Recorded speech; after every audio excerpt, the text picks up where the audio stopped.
Hey, what's up? Andrew Kramer here for VideoCopilot.net, and welcome back to another very exciting tutorial. Today, we're going to be taking a look at creating some cool sci-fi weapon effects. So, let's go and take a look at what we're going to be creating.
Alright, so there's going to be a lot of cool stuff in this tutorial. We're going to be showing you how to create a lot of these little effects and tons of little tips and tricks. So even if you're not doing some sci-fi effects, I definitely recommend this tutorial.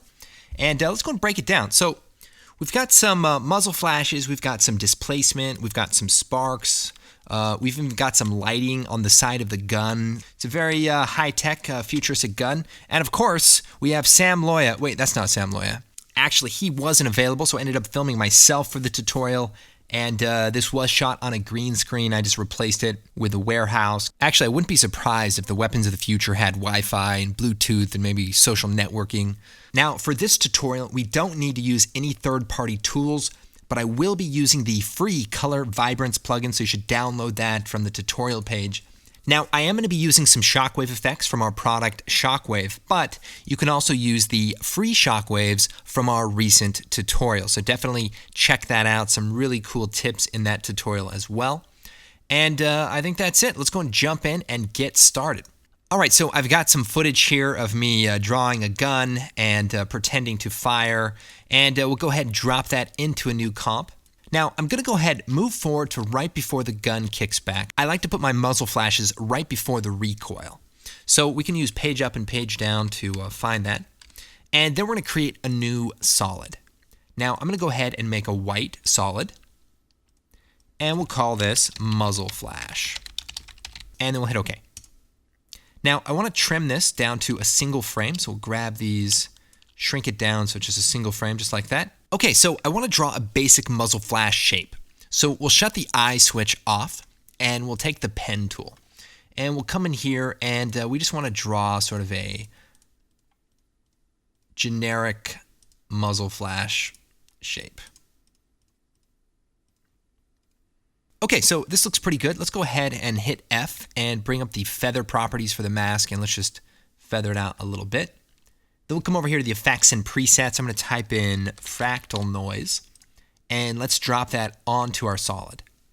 And this is going to add a nice fractally noise. Let's set the blend mode to none, and that will clean up the edges from being a little faded. Now, for the settings here, we can turn up the complexity a bit. Maybe we'll set it to dynamic progressive. You guys know I like to do that. Invert it, add a little contrast. Maybe turn the scale up and turn the detail up. Now we can move the fractal noise effect by grabbing this interior icon and just kind of finding a nice spot for it. Now let's add another effect called radial fast blur. And we'll put this after the fractal noise effect. And you can see it kind of creates a nice directional kind of blur, radial blur. Let's set it to brightest. Now we want to make sure that they're parallel. So let's pull this back in line with the back of the gun. So we want to make sure that that looks like it's going the right direction, and maybe turn down the brightness a bit. So that looks pretty good, and we can always tweak this, turn the brightness up and such. But now I'm going to add some colorization using our color vibrance effect. So we'll type in vibrance, and we'll take the VC color vibrance effect and drop that in there. So right away, this is looking pretty sci-fi-ish. Now, I like to turn on the fill empty background and then set the whole layer to screen. Okay, so I think this looks pretty good. I might turn up the amount of the fast blur and maybe change the color to blue.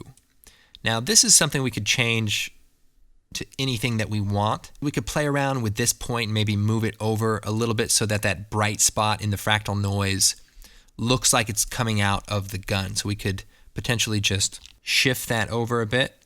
It's always good to kind of look for natural areas that seem to blend together. Now, another thing I might do is duplicate this and put one right here in the beginning, and I might even offset the evolution.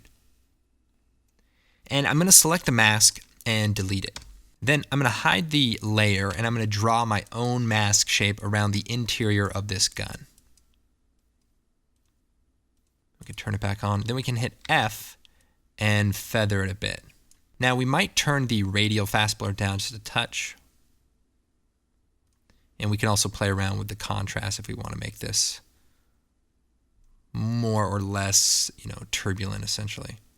But this is going to give us a little bit of motion. We can also play with this evolution to find a more interesting version of the primary muzzle flash.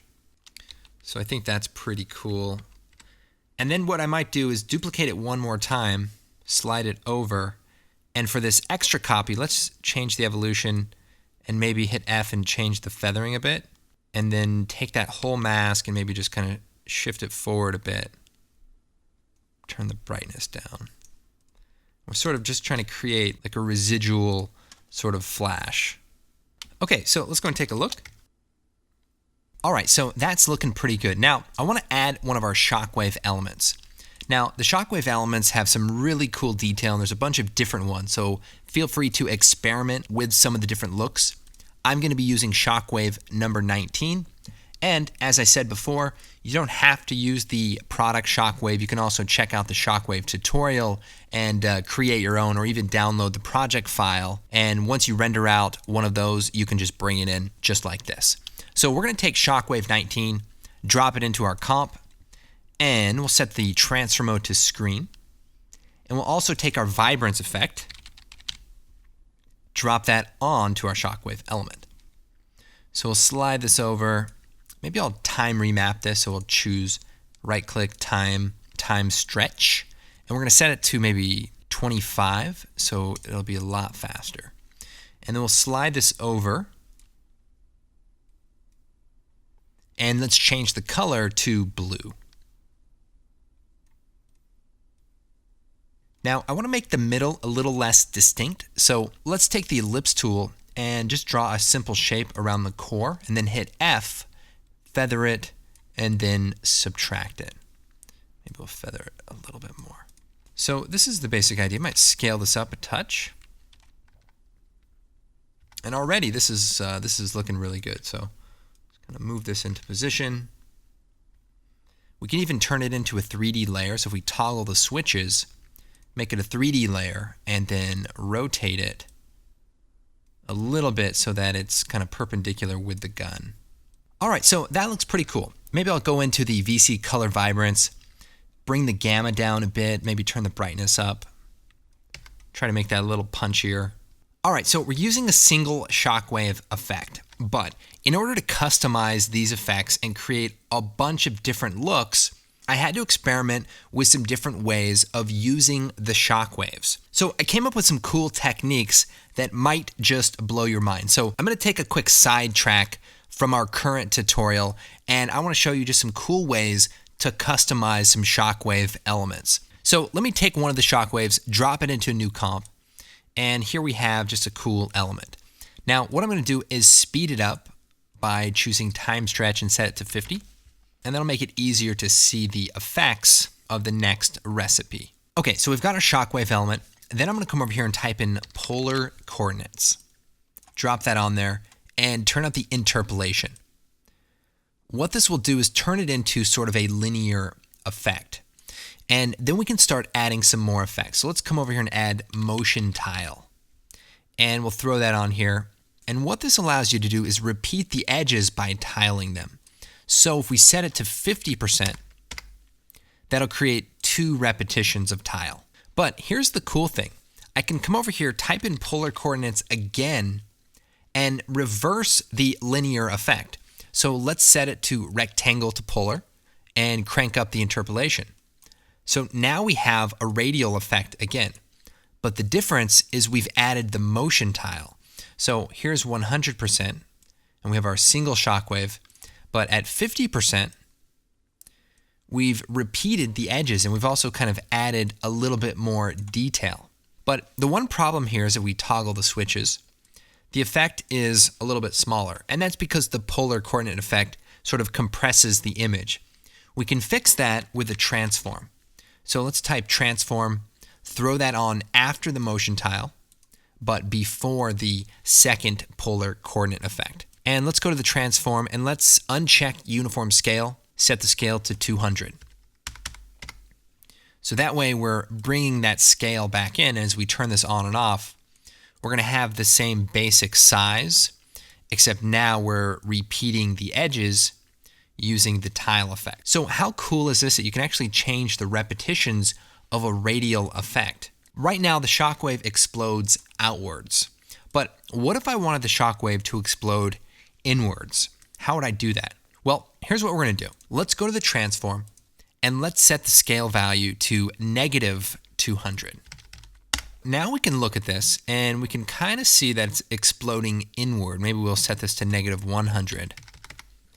And we can kind of see what that looks like. But we need the help of one more effect, and that's the offset effect. So we'll take the offset effect, put it before the transform, and we want to adjust the vertical position. So here's what we'll do. Move this down a bit. And we want to just move it down until our effect doesn't look so stretched out. So here it looks right now. I think that looks pretty nice. Let's add the color vibrance effect. Add some colorization. Maybe we'll do some fiery orange. That's cool. So let's set the transfer mode to screen and then duplicate the effect. And then let's reverse it. So, well, we could just turn all the effects off except for the color vibrance. So now we can see we have our inverted shockwave along with our normal shockwave, and we created a really cool 2-tier effect. Now our radial shockwave might be a little bit big. We could probably either scale it down or shift the position using the offset, and then actually scale it down as well. Just be careful, you don't want it to get too bunched up in the middle.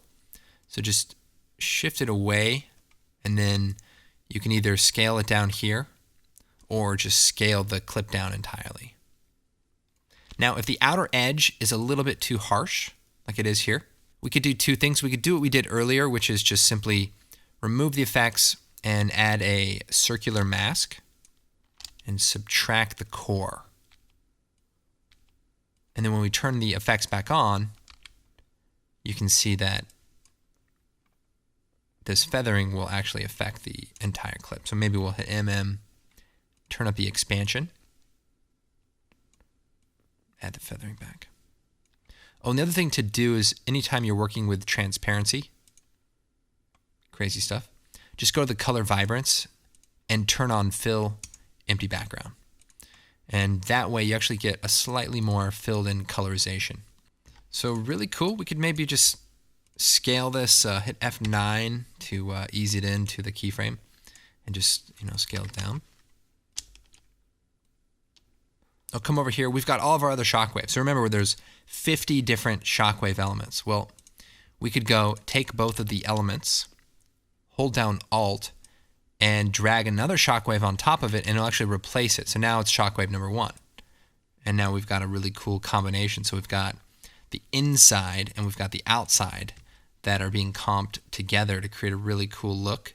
And again, we could tile this outside one. We can go to the tile effect, set it to 50%, and now that's got more detail. And anytime you change the tile amount, just make sure, so if it looks kind of stretched, just go into the transform and play around with the scale until that value looks more, even. But again, I think the 50% looks nice. So you can definitely do a lot of cool stuff with this basic idea. And, simply switching the effects out are going to, give you some different results. So we've got the inverse of the shockwave mixed with the outside shockwave. Very cool. Let me show you what we're actually going to be doing. So this is just kind of an exploration in using these elements as well as your own elements with some of the different effects. But what I want to do is something really unique with the shockwave. So I'm going to duplicate the current shockwave.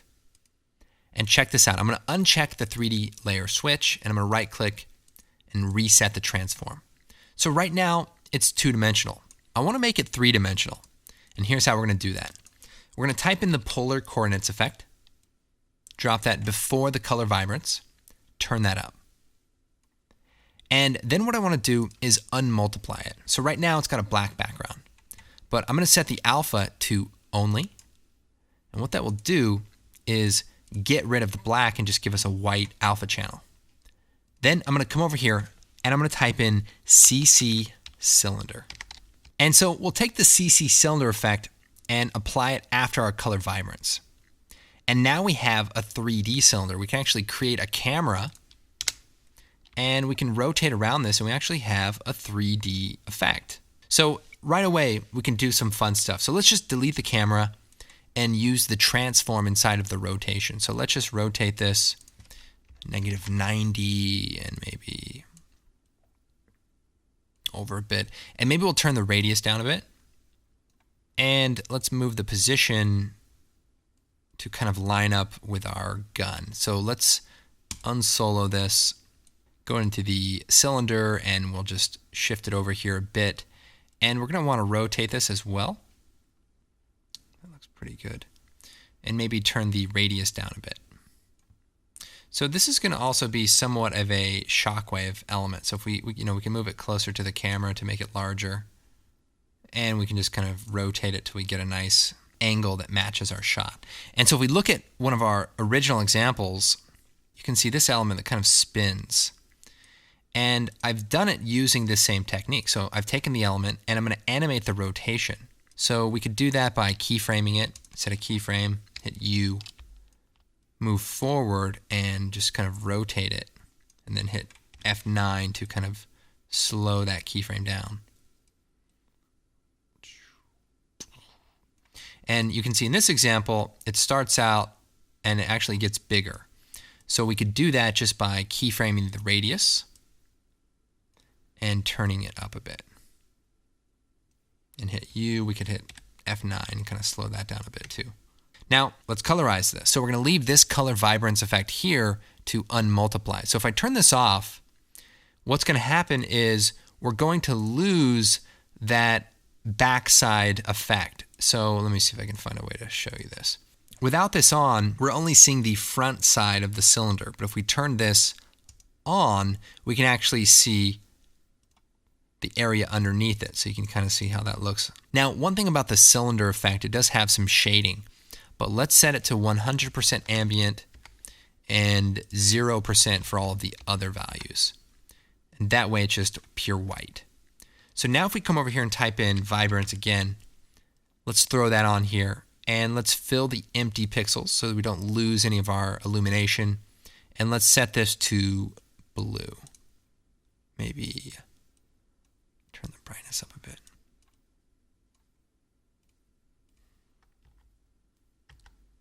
And we could also play around with the position of the cylinder. So, it could be a little tricky since we rotated it to get it to, move in the right direction. But maybe we keyframe the X position, hit U, and just kind of slide it over. We just want it to kind of move a little bit in the right direction. And of course, we can just move the whole layer too if we want to just adjust the entire position. Maybe we'll start it out even smaller, turn the radius down to like 10. Maybe slow this rotation down, let's see. Okay, so this looks pretty cool. It looks a little bit slow, so I might just shift it over and crop the front of it off just so that it kind of gets into the effect a little bit faster and looks more like residue rather than the actual effect. All right, let's go and start customizing a little bit more. I actually have a comp of some sparks that were created inside of particular. So I'm just using a couple of different particle, forces like wind and turbulence to just kind of create some wild particles. There's a bunch of different tutorials on Video Copilot for sparks, so I won't get into this, but pretty straightforward. But this is also just another thing that you can add. So for example, I could just add these sparks into the comp, slide it over a bit, and set it to screen. And even though they're a different color, I think it still looks pretty cool. Now, let's do a few more things. Like for example, our muzzle flash is a little bit dull, so let's see if we can brighten it up a bit. I'm gonna come over here and type in glow, drop that onto our muzzle flash, and let's put the glow effect before the color vibrance effect, and let's set it to screen. And then if we increase the size of it, we can actually make it nice and bright, maybe even go into the vibrance effect, turn the gamma up, and maybe even turn up the brightness. Let's see. I think that looks pretty good. Nice and powerful. Maybe take that second copy, we can even brighten that up so that we get a little bit more life, a little bit more movement. Your eye's always going to kind of follow that secondary movement. All right, so these are our visual elements, but I also want to add some cool distortion effects. Let's add a new adjustment layer.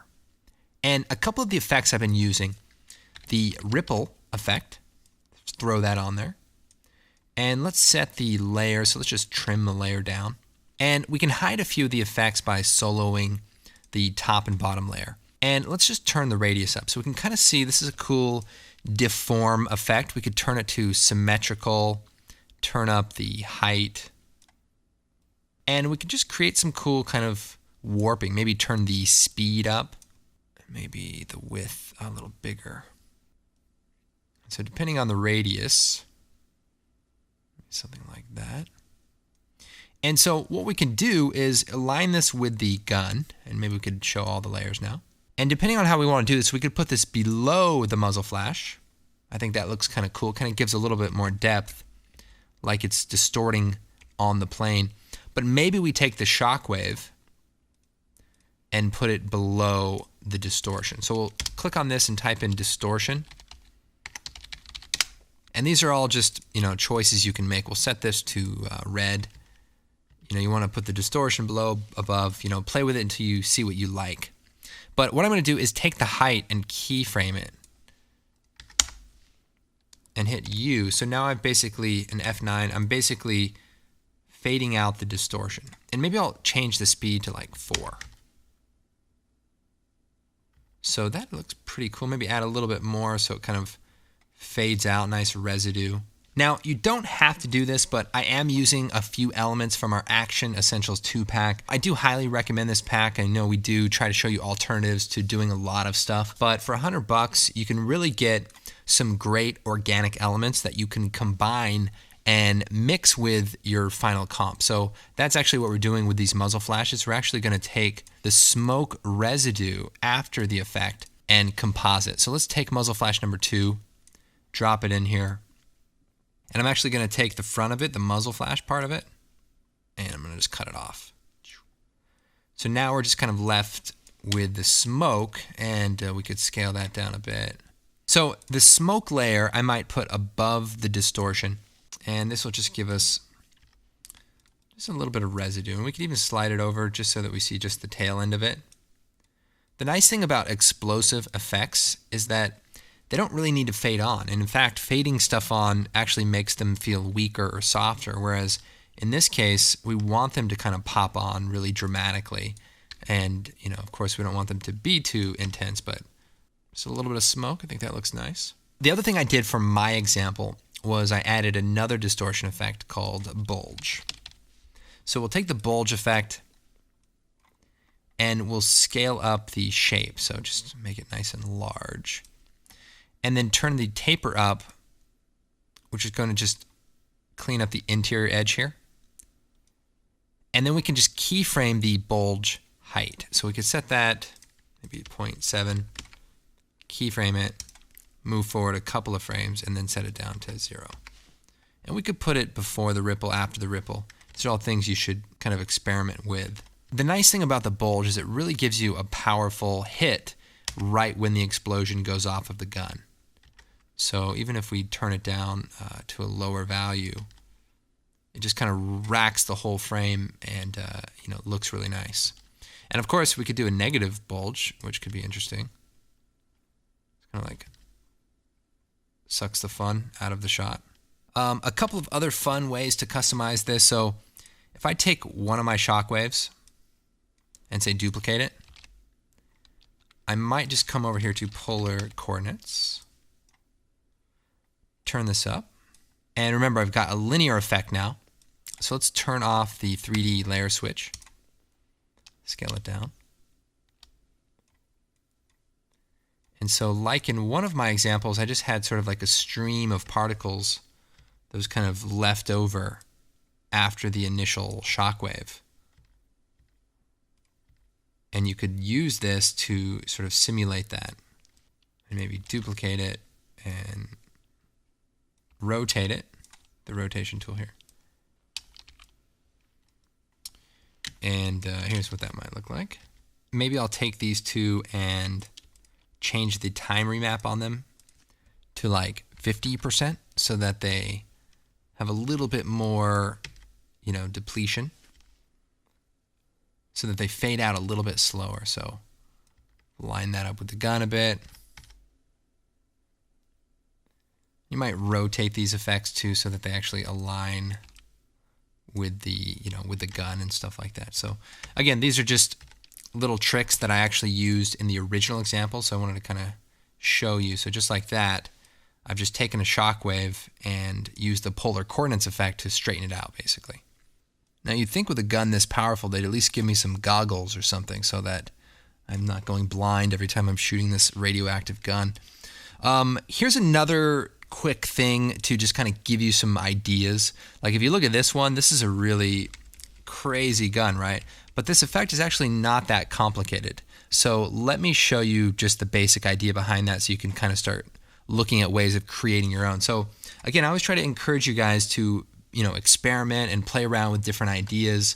I'm just trying to give you enough of the idea so that it makes sense. But here's a really cool way to create that sort of, plasma type of weapon. So let's create a solid. And we'll call this plasma. And it doesn't matter what color solid, but what I'm going to do is add the ramp effect. I think it's called gradient ramp in CC, so there we go. And this is just going to give us a simple gradient. And then we're going to add the colorama effect. And let's change the output to ramp gray. Nice. And then we'll turn the cycle repetition up. I'm not sure. Let's do like 4. And then we'll go to the input phase and animate the phase shift. So this will actually kind of animate this. And we'll alt click on it. We'll type in time times negative 200. So it just creates a little bit of an animation. And we can change the direction by just doing times 200. So we'll see what looks best. Here's what we're going to do. We're going to add a curves adjustment just to dim it out a bit. And then we're going to add the CC cylinder effect. So check this out. I'm going to rotate this. Is it negative 90? And then rotate on the X. Actually, maybe on the Y, we'll rotate it this way. Maybe we'll screen it back on top here. So now you see where this is going. So this is really, really cool. Now this plasma gun needs to go in the other direction, or it needs to go a little faster, right? It's a little slow. So let's hit U. Let's set the value to time times like 500. And just to explain this expression, it's just taking the current time and multiplying it times 500 so that it basically just goes faster. And then I'm just taking the radius of the cylinder and turning it down. And then maybe taking a copy of it, duplicating it, going to the scale, scaling it in a little bit lower so you can kind of see just those two copies together. And what I could do is change the speed value, so do 3. So that way they're not at the same frequency. And just so you know, depending on what frequency you put this at, sometimes it can actually look like it's going backwards or it's going too slow. So you really just have to play around with the, it's only like 6 or 7 frames. So, all right, let's try 600. So that's cool. And we could even play around with the phase. So for example, we could go and change the output from 4 to 3. And then we'll make 3 copies. But how do we get it to look really cool and kind of warpy like we see in this example? Well, here's how we're going to do that. We'll take one of the copies and let's add the CC glass effect.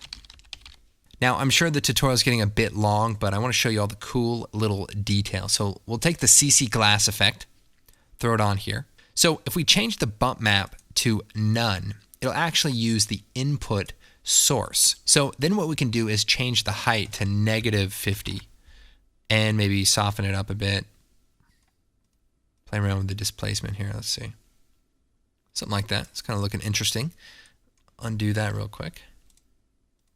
So again, this is just, experimentation. You just want to play around with these values and just kind of see what looks cool, what looks interesting. Here's the big thing that we have to do. So we've got the effect. We could, of course, add our vibrance effect. And we'll set the fill on and set it to blue. Copy that, paste it to the other copy.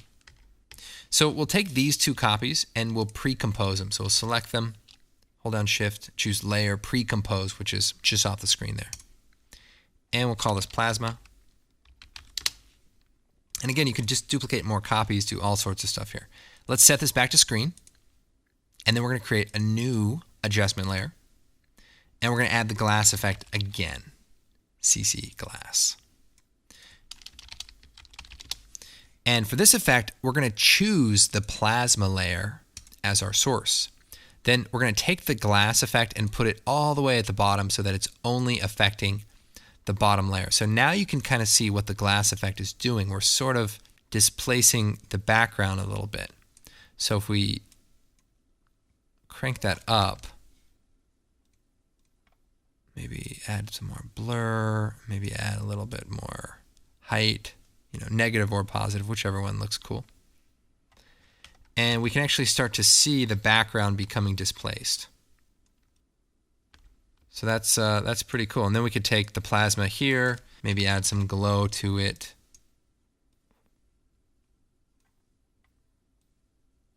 Make sure it's set to screen. And there you go. You can go into the glass effect, maybe soften it even more to just really distort the imagery in the background. And that's really, the idea behind this. And of course, I just have several copies on top of copies kind of doing the same thing. So now another thing I might do is duplicate it, and maybe instead of the colorama effect, maybe I could just add a fractal noise and really kind of create this sort of, let's see, stretched out noise effect like that. And you can kind of see, let me put the curves after it, how some of those other effects came together as well in this example. So you just have like some stretched out fractal noise mixed in as well. You could just go turn the gamma down on some of these so that they're not so intense. And that'll just make the effect a little bit more subtle, a little bit more believable. And of course, on top of the entire effect, we could do that same thing. We could put that glass effect right on top, maybe before the glow, and set that to none, and just kind of set it to a negative value here. I mean, even that is kind of a wild looking effect that just doesn't look like anything that, is recognizable. It's just kind of a cool, abstract, high-tech looking effect. So who knows? Experimentation, that's the key. So let's take a look here. All right, so this is looking really good. The last thing we could do is maybe add a little bit of high-tech lighting to the side of the gun. What I might do is take my footage and track it in Mocha. So we could do animation, track in Mocha AE, and we'll hit OK. And the basic idea is to go forward right to where it's going to happen and we're going to draw some shapes. So I'm going to zoom in just a bit here, and we're going to draw a shape right around the side of the gun. And then we're going to track backward. So just kind of, we can do it by hand actually, because we're not going to, that's good. We actually don't need to track too much. I think that's probably enough. And so now we're going to export this. So let's go right to the frame right before it moves and choose Align Surface. Now, in the later versions of Mocha, you can right-click on the mask and choose Align to Surface, and that'll do the same thing. And then we could choose that shape and choose Export Tracking Data. And we're going to export this to corner pin and copy to clipboard. And then we jump back into the After Effects. I'm going to create a new solid, and we'll call this Lights. And we'll go forward to the beginning and choose Edit, Paste. There's only a few keyframes. So right here you can see nothing's moving, but up here everything is moving. So we could throw a grid effect before the corner pin, and we could see that. So maybe right here. And let's trim that Alt Begin bracket, or just trim it over forward. Right when he shoots, we're going to turn it off, and we'll get rid of the grid effect. So here's what we're going to do. We're going to hide this layer, select it, zoom in, and we want to put this down below, right above our gun. And then we'll take the pen tool, go to full res. We'll just draw some basic shapes in here. So we'll draw like some grooves. And then we could add a couple of horizontal lights. We could take that and duplicate it. Might even add a couple of circular ones right here on these cores. And we'll turn that effect back on. Now I can see it's a little bit offset, so if we move it over to the surface that we aligned it to, we can actually tweak these and just move them over just to line up a little bit better.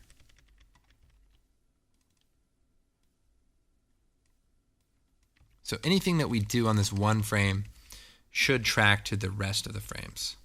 And if we want to add a little bit of motion blur, we can actually do that using the force motion blur. Then I'll actually add some motion blur. We can turn the shutter angle down a little bit. So now we want to illuminate a bit. So what are we going to use? Yes, the free VC Color Vibrance effect. And we'll turn on the Fill Empty Pixels, set this to screen, and we could do, pretty much any color here. We could, we could just do red. Turn the gamma down. So it's cool is that when you lower the brightness, it actually keeps that bright red color. So maybe we could add a glow right after the color vibrance effect.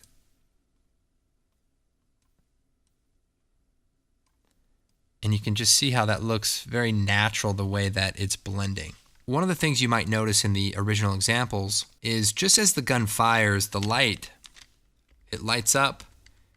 And then right when it fires, it turns off. And that does that to conserve energy.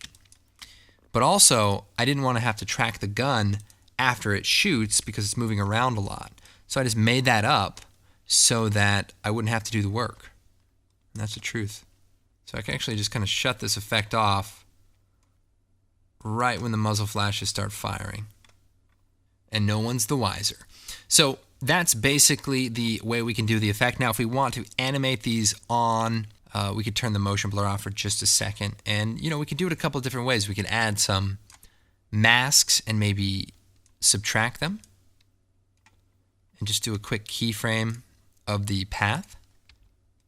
Slide it, let's see. So here we just have them sort of turning on. Let's reverse the order here. So we'll just slide that one there and slide it back. And let's take a look.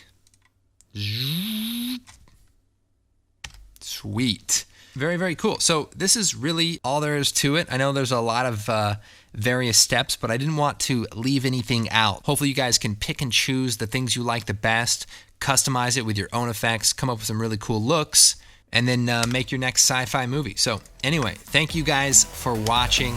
Of course, we used our new Motion Pulse sound effects collection.